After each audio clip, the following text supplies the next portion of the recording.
Hello student, welcome to Alliant academy. हम लोग class 10th में केमिस्ट्री में कार्बन एंड इट्स कंपाउंड पढ़ रहे थे, जिसमें लास्ट क्लास में हम लोग स्टडी किए थे electron dot structure of compounds. आज हम लोग पढ़ेंगे एलोट्रोप्स ऑफ कार्बन। ये काफ़ी इंपॉर्टेंट टॉपिक्स है और इससे क्वेश्चन पूछा जाता है स्टेट बोर्ड में भी और सीबीएसई बोर्ड में ही। तो हम लोग देखते हैं, स्टार्ट करते हैं आज का लेक्चर। तो सबसे पहले देखिए, यहाँ पे एक डेफिनेशन है। फर्स्ट डेफिनेशन ये है कि एलोट्रोप्स क्या होता है। देखिए, एलोट्रोपी, तो यहाँ पे देखेंगे कि allotropy is the properties of chemical substance to exist in a different form whose physical properties are different. यहाँ पे देखिए, अंडरलाइन कर रहे हैं, इसका फिजिकल प्रॉपर्टीज डिफरेंट होगा and chemical properties are same. देखिएगा यहाँ पे, जैसे कि एग्जांपल अगर यहाँ पे अगर हम बात करते हैं एलोट्रोप्स ऑफ कार्बन का, तो कार्बन का एलोट्रोप्स अगर हम लोग यहाँ बात करते हैं तो 3 कार्बन एलोट्रोप्स पढ़ना हमको कार्बन का। एक पढ़ना है ग्रेफाइट, दूसरा है डायमंड और तीसरा है फुलरीन। हालांकि इसका पूरा नाम बकमिस्टर फुलरीन है और सबसे पहला फुलरीन जो मिला था वो C60 था। इसमें 60 रिप्रेजेंट करता है नंबर ऑफ कार्बन एटम्स। देखिए, ये एलोट्रोप्स ऑफ कार्बन है। इसका अगर केमिकल सिंबल लिखेंगे तो C सॉलिड लिख देते हैं। ये भी डायमंड का भी केमिकल सिंबल सेम होगा C सॉलिड और फुलरीन का भी C सॉलिड। तो देखेंगे यहाँ पे क्या बोल रहा है, एलोट्रोपी क्या है कि कोई एलिमेंट जब डिफरेंट फॉर्म में एग्जिस्ट करता है नेचर में, जिसका फिजिकल प्रॉपर्टीज, यहाँ पे ध्यान देखिए, फिजिकल प्रॉपर्टीज यहाँ पे देखेगा, फिजिकल प्रॉपर्टीज डिफरेंट है और केमिकल प्रॉपर्टीज यहाँ पे दिख रहे हैं, लिखा हुआ है सेम। तो फिजिकल प्रॉपर्टीज का मतलब क्या होता है, अगर हम फिजिकल प्रॉपर्टीज की बात करते हैं, फिजिकल प्रॉपर्टीज जैसे boiling point, melting point, refractive index, ये सब फिजिकल प्रॉपर्टीज है। केमिकल प्रॉपर्टीज का मतलब क्या होता है, केमिकल प्रॉपर्टीज का मतलब होता है केमिकल रिएक्शन। केमिकल प्रॉपर्टीज का मतलब होता है केमिकल रिएक्शन। अब यहाँ पे ध्यान दीजिएगा, यहाँ पे देखिएगा कि बोला गया क्या, केमिकल प्रॉपर्टीज सेम है, फिजिकल प्रॉपर्टीज अलग अलग है। इनका बॉइलिंग पॉइंट अलग है, इसका बॉइलिंग पॉइंट अलग है, इसका बॉइलिंग पॉइंट अलग है, इसका मेल्टिंग पॉइंट अलग है, इसका मेल्टिंग पॉइंट अलग है। लेकिन अगर इन सभी का अगर हम केमिकल रिएक्शन लिखते हैं, चलो एक केमिकल रिएक्शन लिखते हैं कंबशन का। सपोज हम यहाँ पे C ग्रेफाइट लिखते हैं। C ग्रेफाइट का रिएक्शन अगर हम ऑक्सीजन से एयर से कराते हैं, बर्न करते हैं एयर के प्रेजेंस में, तो यहाँ पे जो कंपाउंड बनेगा CO2 गैस बनेगा, ये गैस रिप्रेजेंट करता है। और यहाँ पे अगर हम C डायमंड है, अगर डायमंड को भी अगर हम बर्न करेंगे in the presence of excess of air, तो यहाँ भी आपको CO2 गैस मिलेगा। तो देखिए, अब अगर इवन C60 फुलरीन को भी अगर हम यहाँ पे एयर के प्रेजेंस में बर्न करेंगे तो प्रोडक्ट CO2 गैस ही मिलेगा।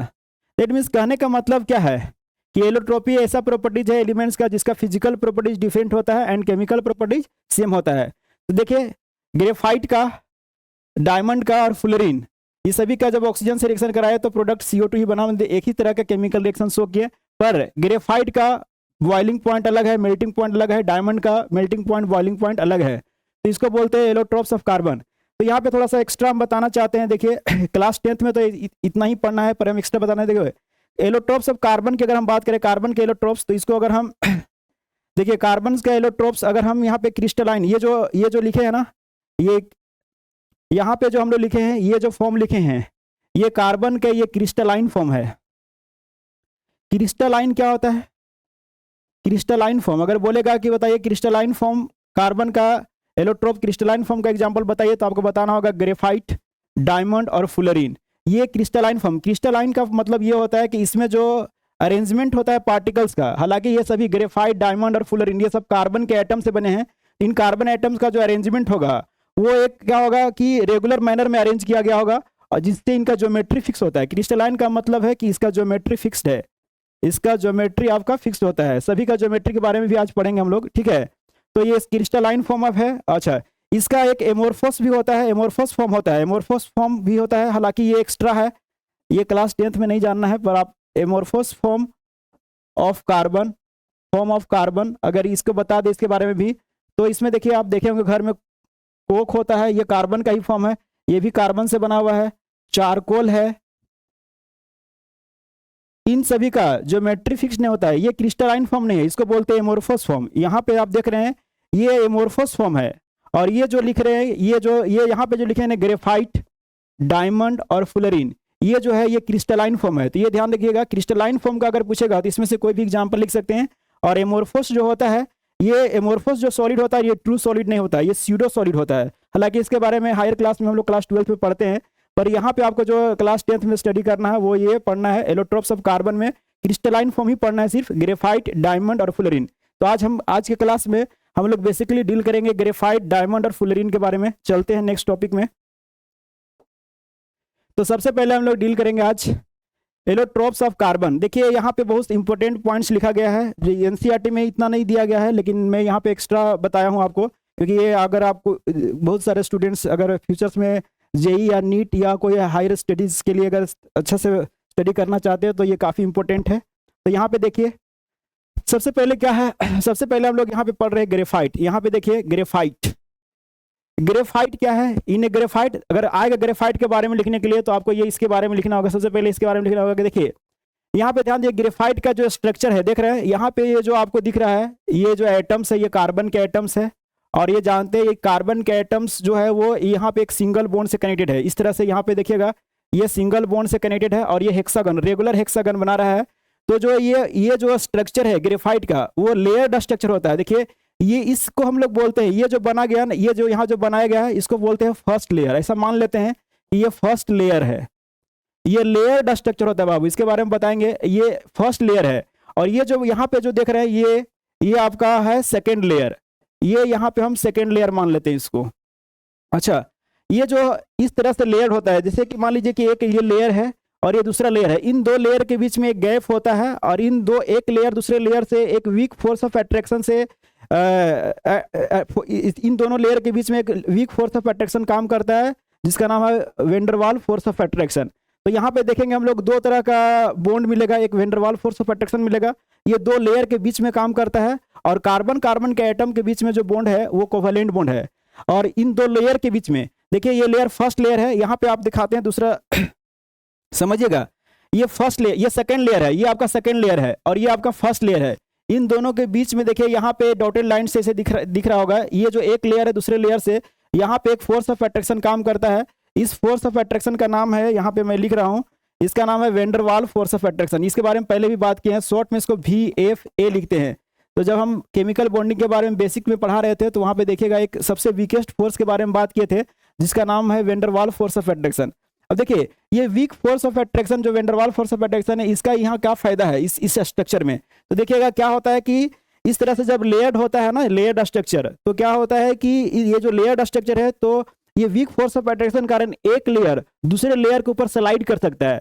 इस स्लाइड करने से क्या होता है, इस ड्यू टू स्लाइडिंग नेचर, ये इसको हम लोग ये it is A slippery in nature, ये स्लिप करता है। दैट मीन्स हम इसको यूज करते हैं जहाँ पे बड़े बड़े मशीन जब हाई टेम्परेचर पे ऑपरेट किए जाते हैं ना, वहाँ पे टेम्परेचर बहुत हाई हो जाता है, तो वहाँ पे लुब्रिकेंट के लिए हम लोग लिक्विड यूज नहीं करते हैं, तो वहाँ पे हम लोग को सॉलिड लुब्रिकेंट की जरूरत पड़ता है। तो ड्यू टू लेयर्ड स्ट्रक्चर के कारण है ना, it is slippery in nature और इसको हम लोग यूज करते हैं सॉलिड लुब्रिकेंट के फॉर्म में। तो ये रीजन अगर आएगा तो देखिए यहाँ पे पॉइंट में सब ये मेंशन किया गया, हम एक एक पॉइंट को यहाँ पे बता रहे हैं आपको। तो सबसे पहले देखिए, सबसे पहले ग्रेफाइट के बारे में देखिएगा, इसमें ध्यान देना, in a graphite one carbon is bonded with 3 other carbon atom. देखिए इस स्ट्रक्चर में देखिएगा कि एक कार्बन एटम है, ये जितने भी देख रहे हैं एक कार्बन एटम 3 अदर कार्बन, अगर इस कार्बन को लेंगे तो ये 3 अदर कार्बन से अटैच है, 1 2 3। अगर इस कार्बन को लेंगे तो ये भी आगे इस तरह से आगे ये भी कनेक्टेड है, इस तरह से आगे ये कनेक्टेड है। इसमें देखिए हर एक कार्बन 3 अदर कार्बन से अटैच्ड है, दैट मीन्स बॉन्डेड है।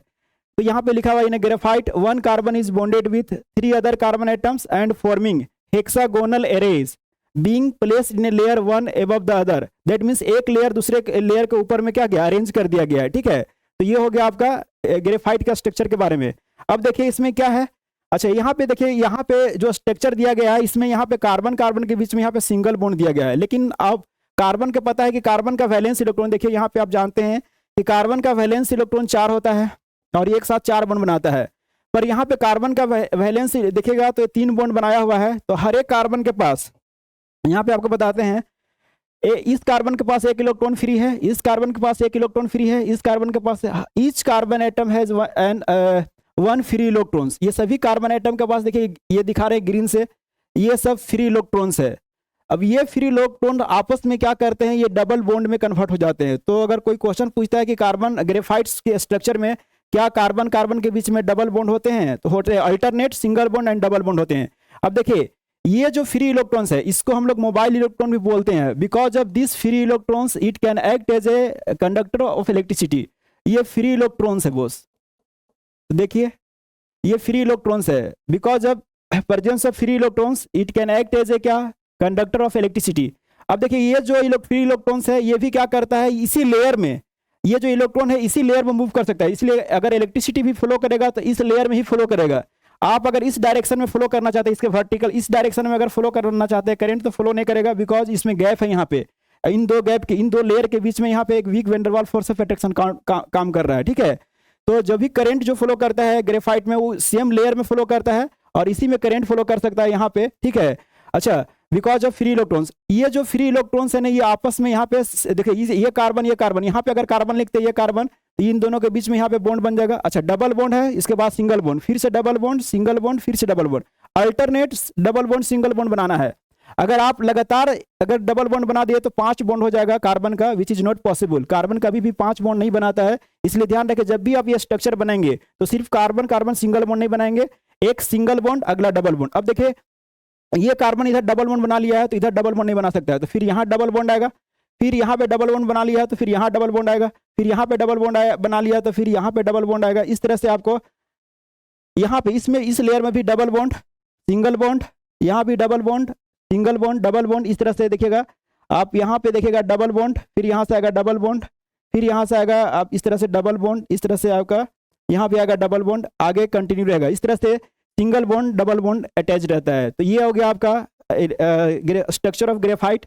अब देखिए इसमें बताया आपको, यहाँ पे देखिए एक एक पॉइंट लिखा हुआ है, इस पॉइंट को समझिएगा, ध्यान देना। यहाँ पे ड्यू टू क्या लिखा है, ये सब आपका पॉइंट है, ये सब जो यहाँ पे ये सब नोट डाउन कर लीजिएगा कॉपी में।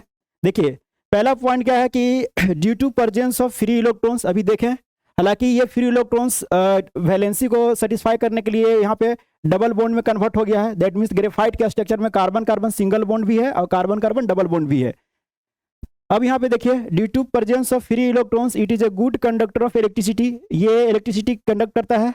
अगला में देखिए in a graphite single covalent bond and double covalent bond are present between carbon carbon atoms, carbon carbon के एटम्स के बीच में सिंगल कोवेलेंट बॉन्ड भी है और डबल कोवेलेंट बॉन्ड है, क्योंकि आपको पता है कि कार्बन नॉन ये कोवेलेंट बॉन्ड ही बनाता है। अगला देखिए देयर इज, देखिए ये एनसीईआरटी क्लास 10th में मेंशन नहीं किया, पर ये अब क्लास 12th में जाएंगे तो वहां पे पढ़ना ही पड़ेगा।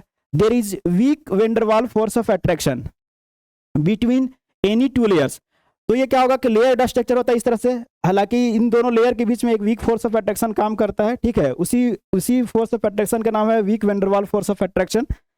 अब यहाँ देखेंगे बताए थे कि due to weak force of attraction ये जो होता है इट इज स्लिपरी होता है एंड स्मूथ भी होता है। यहाँ पे एक और टर्म ऐड कर सकते हैं smooth, it is slippery and smooth in nature due to layered structure, hence it is used as a solid lubricant. देखिए सॉलिड लुब्रिकेंट में हम लोग यूज करते हैं यहाँ पे, क्योंकि देखो आपको बताए थे कि जहाँ पे कोई भी मशीन ऑपरेट हो रहा है हाई टेम्परेचर पे तो वहाँ लिक्विड जो होगा वो वेपराइज कर जाएगा, तो इसलिए हम लोग क्या करते हैं वहाँ पे सॉलिड लुब्रिकेंट यूज करते हैं।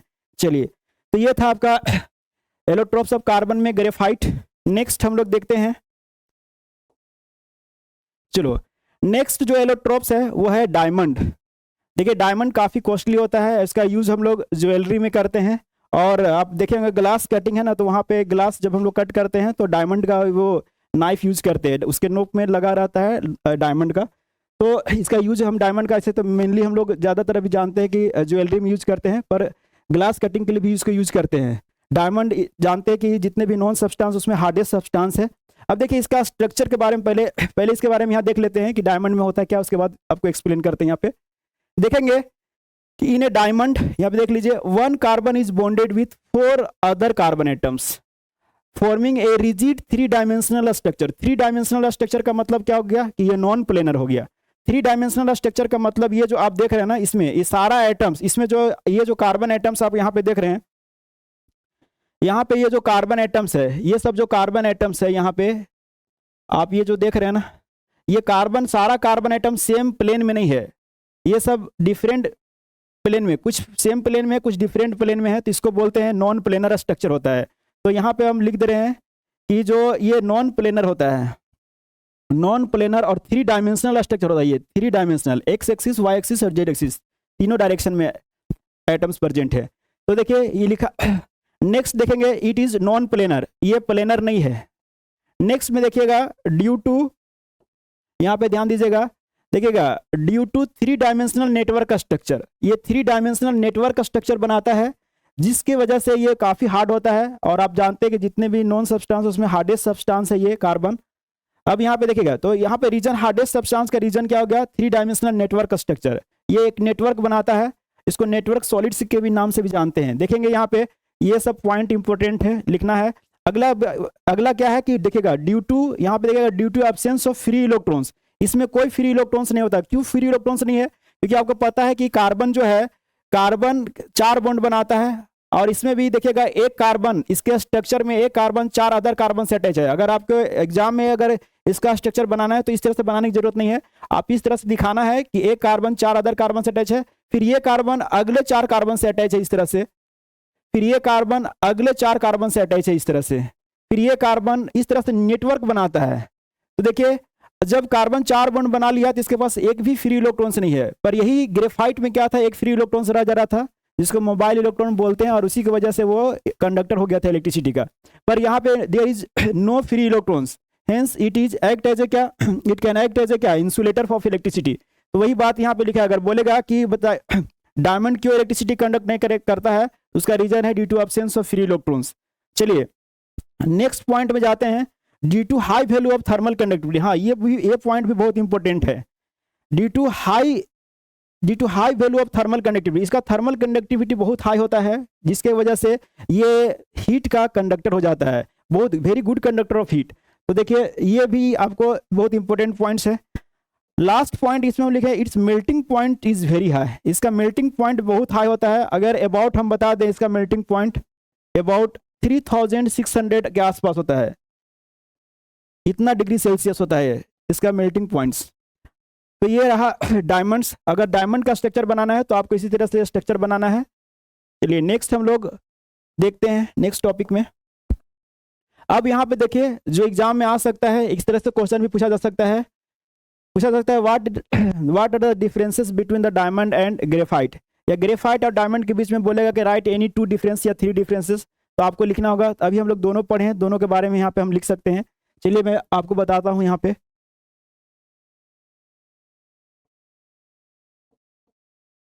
इधर ग्रेफाइट लिखेंगे और यहाँ पे डायमंड लिखेंगे। पहला डिफरेंस तो आपको ये लिखना है कि it is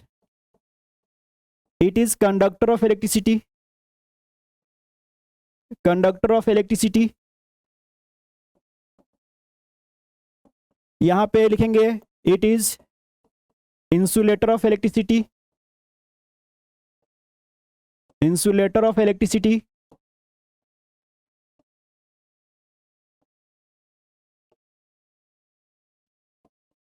it is planar and layer structure, planar and layered structure,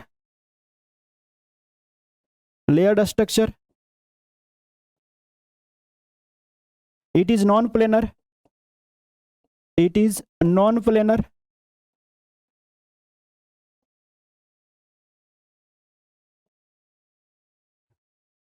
One carbon in this structure, in this one carbon is bonded with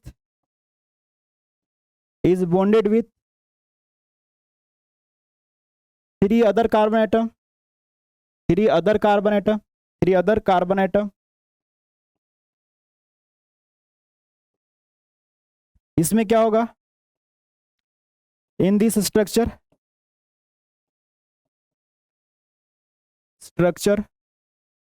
one carbon atom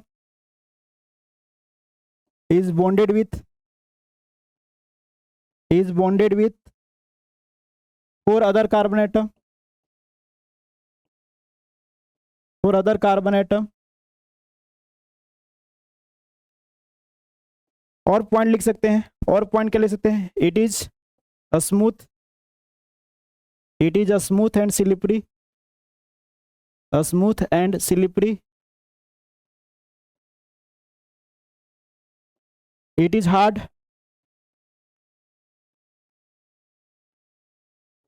और एक पॉइंट ऐड कर सकते हैं इसमें, its melting point is low and its melting point is very high. So these are the differences you can write. और हम लोग next topic में मूव करते हैं। नेक्स्ट है एलोट्रोप्स ऑफ कार्बन। तो एलोट्रोप्स ऑफ कार्बन में नेक्स्ट जो एलोट्रोप्स हम लोग यूज कर रहे हैं वो है फुलरीन। ये थर्ड एलोट्रोप्स है कार्बन के, जिसके बारे में हमको पढ़ना है। C60 यहाँ पे लिखा हुआ है, इसका मतलब है कि इसमें 60 कार्बन यूज किया गया है। इसमें देखिएगा, it is an allotropes of carbon in which carbon atoms are arranged in the shape of football. ये आप देखे होंगे, फुटबॉल के शेप में कार्बन एटम्स को अरेंज किया गया है। यहाँ पे देखिए, ये जो आपको यहाँ पे दिख रहा है, ये सब जो एटम दिख रहा है, ये सब कार्बन एटम्स है, देखिए। और कार्बन एटम के बीच में यहाँ पे बॉन्ड बना हुआ है, ये कोवलेंट बॉन्ड है, क्योंकि आप पढ़ चुके हैं कार्बन कोवलेंट बॉन्ड बनाता है, आयोनिक बॉन्ड नहीं बनाता है। फिर ये भी कार्बन के बीच में, तो ये जो भी आपको यहाँ पे ये सब दिखाई दे रहा है, ये सब कार्बन एटम्स है, यानी फुलरीन भी कार्बन से बना हुआ है। देखिएगा, इसका स्ट्रक्चर फुटबॉल जैसा है। और एक और यूएस साइंटिस्ट एक स्ट्रक्चर बनाया था जिसका नाम था जियोडेसिक डोम। ये वैसा ही दिखने में था, इस जियोडेसिक डोम के जैसा ये दिखने में था, इसलिए इसको हम लोग, और ये लगभग फुटबॉल के स्ट्रक्चर जैसा दिख रहा था, जिसमें यहाँ पे देखिएगा आप, इसको बकी बॉल्स भी बोलते हैं। It is pure form of carbon. ये जो फुलरीन होता है वो प्योर फॉर्म ऑफ कार्बन है, ठीक है। इट हैज 12 पेंटागन्स, यहाँ पे देखेंगे, it has 12 pentagons and 20 hexagon. और यहाँ पे इंपॉर्टेंट बात ये है कि कोई भी pentagons, no pentagon is fused with other pentagons. Fused का मतलब कनेक्टेड। कोई भी यहाँ पे देखेगा, ये यहाँ पे जो स्ट्रक्चर हम बताइए, ये पेंटागन है, और ये पेंटागन कोई दूसरा पेंटागन से कनेक्टेड है। कोई भी इसमें पेंटागन, 12 पेंटागन्स हैं, इसमें 12 पेंटागन्स है और 20 हेक्सागन है।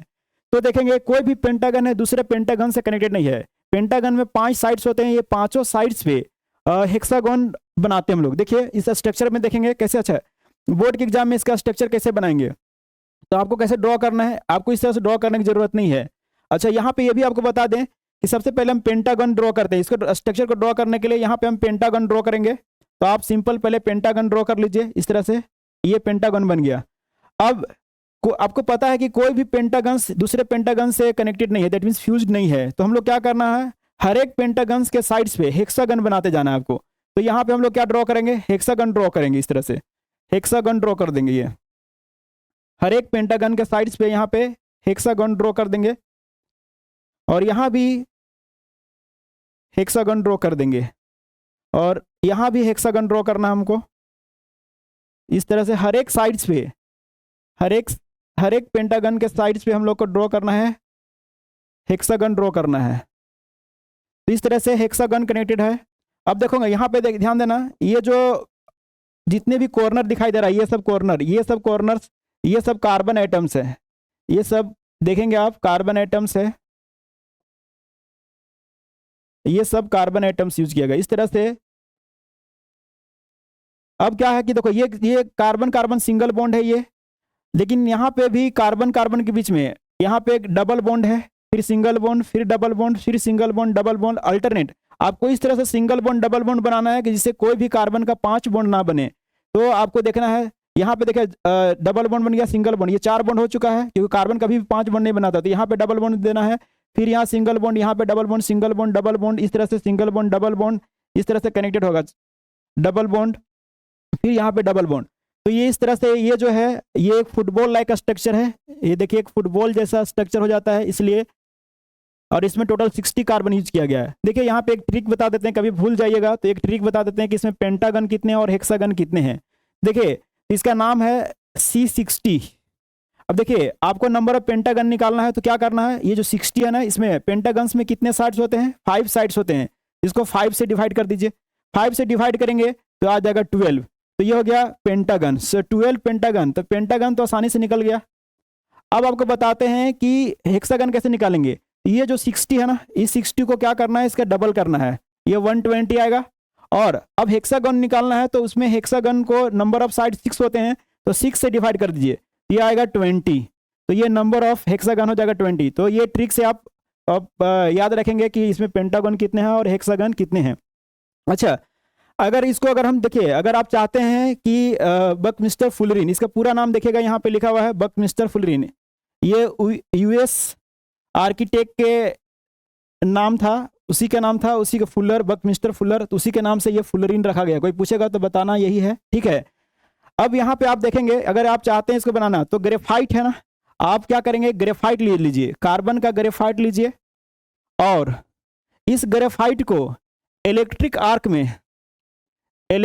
आर्क में इसको क्या करना है, हीट करना है इन इनर्ट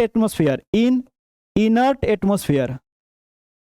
अगर आप इनर्ट एटमोस्फियर में इसको हीट करते हैं, तो ये ग्रेफाइट है सो वो फुलरिन में कन्वर्ट हो जाएगा, ये फुलरिन में कन्वर्ट हो जाएगा। तो आप ये एक्स्ट्रा आपको बता दिए, हालांकि क्लास 10th में इतना नहीं पढ़ना है। अब जो यहाँ पे मेंशन किया गया है, और आपको एग्जाम में स्ट्रक्चर बना देना है, नंबर ऑफ पेंटागन और हेक्सागन लिखना है। तो आज का टॉपिक हमारा यहीं तक रहता है, और जिसमें हम लोग आज एलोट्रॉप्स ऑफ कार्बन के बारे में पढ़े हैं, जिसमें क्रिस्टलाइन फॉर्म पढ़े हैं, diamond, graphite and Buckminster fullerene, ठीक है। नेक्स्ट क्लास में हम लोग IUPAC nomenclature of carbon compounds पढ़ेंगे, जिसको ऑर्गेनिक कंपाउंड्स भी बोलते हैं, इसलिए नेक्स्ट लेक्चर आप देखना ना भूले, ठीक है।